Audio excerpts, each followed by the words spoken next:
Hi అండి, మన YouTube channel అందరికీ నమస్తే అండి. ఎందుకంటే నేను మీ సవిత. కొంతమందికి ఇంగ్లీష్లో నా పేరు అర్థం కావట్లేదు, తప్పుగా చదువుతున్నారు. పర్వాలేదు, ఏమనుకోవద్దు. నాకు కూడా ఇంగ్లీష్ రాదు, నేనైతే చదువుకోలేదు. ఎక్కువ కొద్దిగా చదువుతాను, అందులోనే కొంతమంది అర్థం చేసుకుంటారు. ఏమనుకోవద్దు. తప్పుగా చదివితే సారీ అండి, ఏమనుకోవద్దు. ఎందుకంటే మేము మిడిల్ క్లాస్ ఫ్యామిలీ అండి. చూశారు కదా మా ఇల్లు ఎలా ఉందో. ఇల్లు గురించి మాకు ఎవరూ సాయం చేయలేదండి. మా రెక్కల మీద మేమే కష్టపడి సాయం చేసుకున్నాము. మా సొంతంగా మేమే కట్టుకున్నాము. గవర్నమెంట్ నుంచి కానీ మాకు ఏ నిధులు కానీ ఏవి రాలేవు.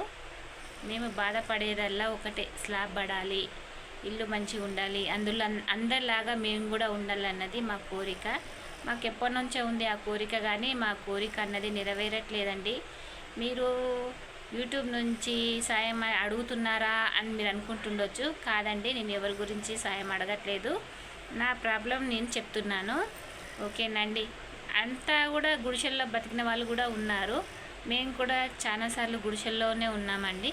ఇప్పుడు ఈ స్టేజ్కి వచ్చామంటే కష్టం అండి. కష్టాన్ని నమ్ముకున్న వాళ్ళు ఎప్పటికైనా చెడిపోరు. ఏమంటారు, నిజమా కాదా? Comment, like, support.